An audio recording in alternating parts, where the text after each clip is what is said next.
Honey, at first I thought this movie was a slow burn, but by the end, my anxiety was through the roof.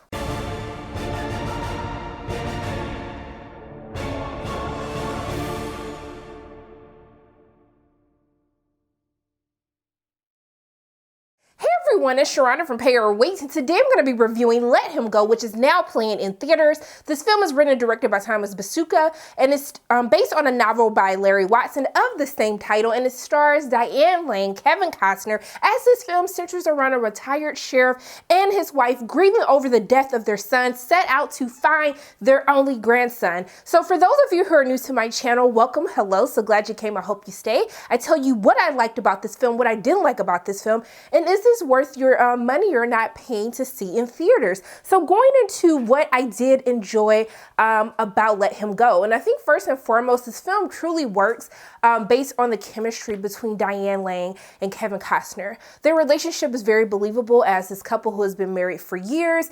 They're really in this state of grieving, but just the looks that they give one another, there's a lot of scenes where there are words that are not being said, but you can truly tell by the looks on their faces exactly what they were conveying to each other. Like they speak their own language just by a simple glance at their partner. Also too, I think Diane Lane does a very great job of helping carry the main portion of this film, because it's her character who really wants to set out on this journey to truly figure out what has happened to her grandson and her ex-daughter-in-law at the same time. But I will have to say, Leslie Manville, who plays Blanche Weeboy, I love her as the villain, and we'll get into a little bit as we talk about some of the things that I didn't like about the film, but when she comes on the screen, I was just like, I know things are about to get real. And I think that's what this movie does a very great job of. Even though in the first half of the film, I'm kind of like, this is a little bit too much of a slow burn for me.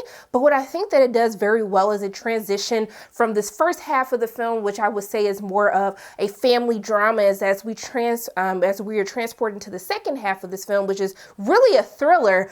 You truly feel the doom and gloom, but you also have a lot of anxiety. And I think that's what this film does a great job of, is as we enter this transition of the film switching tones, I was on the edge of my seat. I had to pause for a moment, because while watching the film, I was just like, this is like too much for me, because even though it's slow right now, I feel it in my bones. Like, you know, when you feel that something bad is about to happen, or there's about to be some terrible consequences for the choices that have been made. That is how I felt while watching this film. And I think that they did a very great job of shifting that tone. Now also too, I also enjoy Bobo Stewart, but this kind of leads me into some of my flaws with this film, and it's really from a writing standpoint. As I said, this film feels like two different movies in one, and I think we focus a little bit too much on really this family drama that deals with a loss, and it deals with grief as his family is mourning the loss of their son, but also too mourning the loss of their grandson as their ex-daughter-in-law marries into a new family. And one of the things that I think I didn't enjoy, one of the things of why I did not enjoy the first half of the film really has to do with the character development. I keep talking about this in every single movie review. I feel like a broken record at this point in time. Now, there's very interesting characters. Donnie Weeboy, who's played by Will Britton, Lorna, who played by Kelly Carter, and even too with Bobo Stewart's character. They're great on screen. I don't have any qualms to their performances, but because you do, especially with Bobo's character, I got really invested in his story, but there's nothing else that's really done to like just explore his character, almost to the point where his character wasn't needed.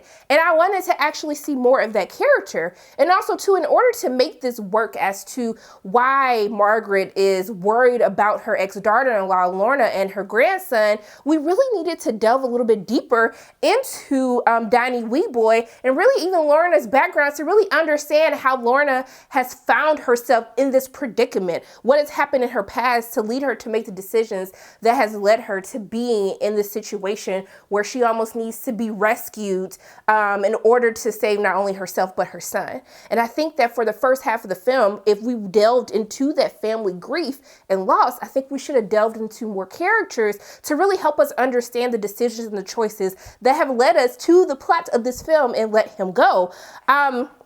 And also too, that's what makes for such a slow burn in the first half of the film. While watching the film, I was just like, okay, this is very sad what happened. Like, I really feel for the family, but can we like chop, chop, chop? Let's like keep this going. And when that switch finally happens, which is a little bit later than when it should have occurred, I was just like, whoo, okay. You had me back again. You lost me and then you brought me back in. But overall for me, even though I have issues with the character development, which is the broken record that I have been singing for most of the films that have come out this year, it's truly the performances of Diane Lane, Leslie Manville, Kevin Costner, who is a man of few words, but can just really like a look on his face. I just felt exactly what he wanted to say.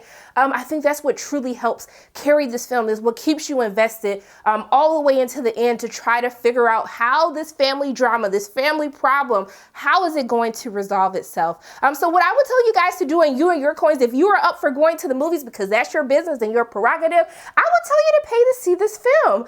So those are pretty much my thoughts on Let Him Go. As always, my name is Sharana from Pay or Waits, and if you like what you saw today, make sure you hit the like button, hit subscribe, share this video with your friends, and make sure you hit that notification bell. And I love you guys 3000, and until I see you again, bye.